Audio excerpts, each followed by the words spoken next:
Alright, hey guys, got a package here from Stone Age Gamer. This video is sponsored by me. Yes, I paid for this myself. Obviously living in Canada, with the prices of shipping and duty, border fees, all that, it's got a little more expensive than I would have liked, but really not too bad. Stone Age Gamer's prices are good, so it's not an issue with that. It's just, yeah, the duty and the border fees were a little more than I was expecting, so I'll go over all the prices, of course, in Canadian dollars. But yeah, I got two things here from Stone Age Gamer. Kind of wanted both of these for a little while, so I figured if I'm ordering stuff from the States and shipping it, I might as well get both at this time. And so yeah, here's what we got. Hopefully it's both in here. I haven't opened this yet, so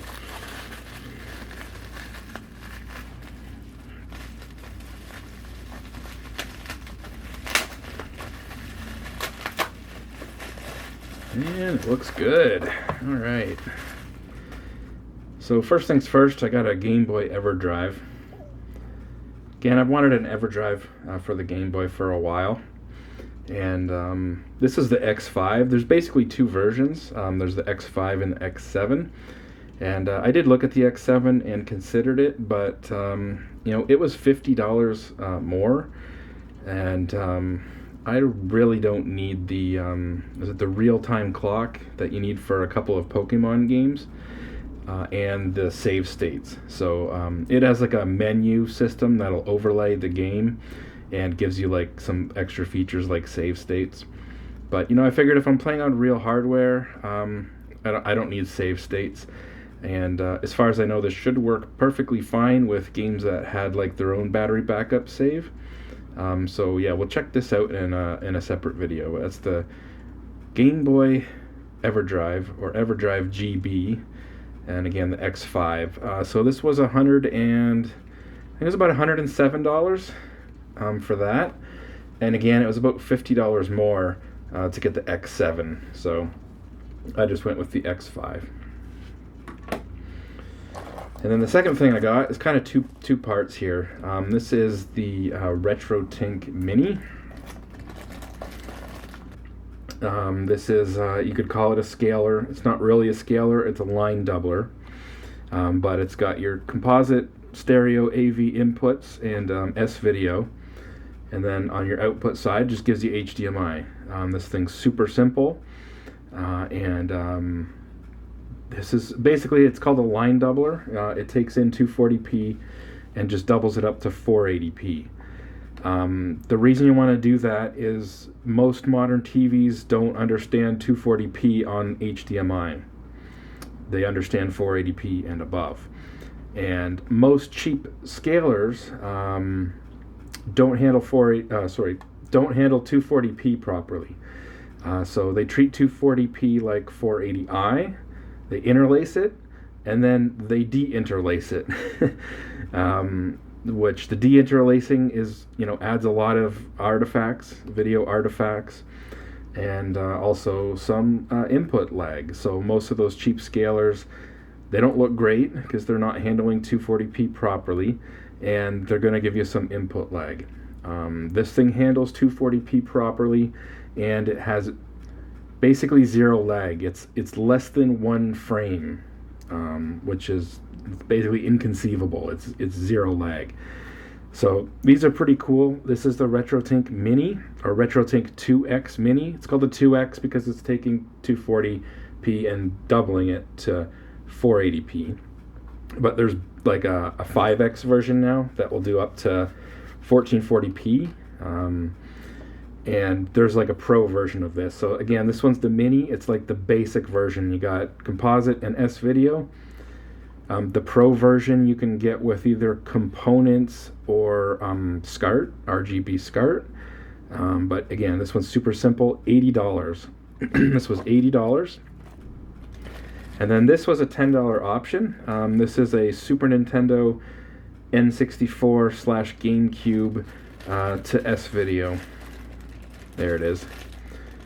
Yeah, so Obviously, you don't need this if you already have this cable. You don't have to get it. Again, it was $10 extra. If you don't want to use Super Nintendo, N64, or GameCube, obviously you wouldn't need this either.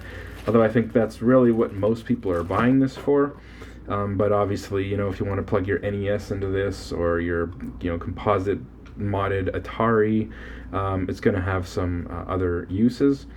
The only options on here, I think, is to bypass if you just want it to take 480i, and then smoothing. There's a button on the back. I'm not sure if the switch or the button, which one's which, but one of them is to turn smoothing on and off. There you can see there, RetroTINK 2X Mini. Again, many versions of the RetroTINK. This is like the base one. But it's going to do a really good job. It basically does the same thing that my Hyperkin 3-in-1 cable does, in that it's taking S-video and giving you HDMI. I should say it's taking Super Nintendo / N64 / GameCube and giving you HDMI, but they're both actually doing it with the S-video, and this is going to do a much better job. Again, it's going to handle 240p properly, no de-interlacing artifacts, and no lag. And hopefully the audio is a lot better. The audio on that Hyperkin cable is extremely quiet. So this should be better basically all around. So again, we'll have a video for this to compare to that Hyperkin cable, and we'll see how they are side by side. So yeah, that's it. Basically just these two items here, at the Everdrive and the RetroTINK 2X Mini. And again, that was, I think, $107. That was $90, and then $10 for the cable. Shipping, I ended up paying $30 because I'm impatient and I wanted this quickly. So base shipping, I think, was like $15 with just USPS. There's like $20 for UPS, and then $30 for DHL, which was the most expensive option. But I literally ordered this thing, what was it? Was it Monday night or Sunday night? I think it was Sunday night. I ordered this, and it's Wednesday today. So to get here in Canada, past the border, shipping from the States that quickly is amazing. And I've had really good luck with DHL. Every time I order stuff from Handheld Legend, like the Game Boy mods, that's shipping from the States, and I do DHL, and it's usually like a 2, maybe 3 days. It's incredibly quick. So I spent the $30 on the shipping, and then I also assumed there'd be, you know, some duty border fees. I thought maybe $20 or $30. It ended up being $50. So the duty / border fees definitely was a little bit more than I was expecting. But what are you gonna do? That's not, you know, handheld, or that's not Stone Age Gamers' fault. That's just, you know, you live in Canada, you're importing stuff from the States, that's gonna happen. So again, I kind of expected it. I just didn't expect it to be quite as high as it was. I also got a micro SD card for the Game Boy Everdrive. Now when you buy this, again, you do have different options, not just the X5 and the X7, but even once you pick the one you want, you got different cases if you want it to be in a, you know, a black case or a clear case, and different sticker options, and then if you want it with an SD card. And it wasn't terrible. It was like $10 for a 16 gig card, but I mean, I picked this up locally for $6. So again, I don't think that's terrible. If you need a SD card and you're ordering the Everdrive, they're not really ripping you off. $10 for a 16 gig card is perfectly reasonable.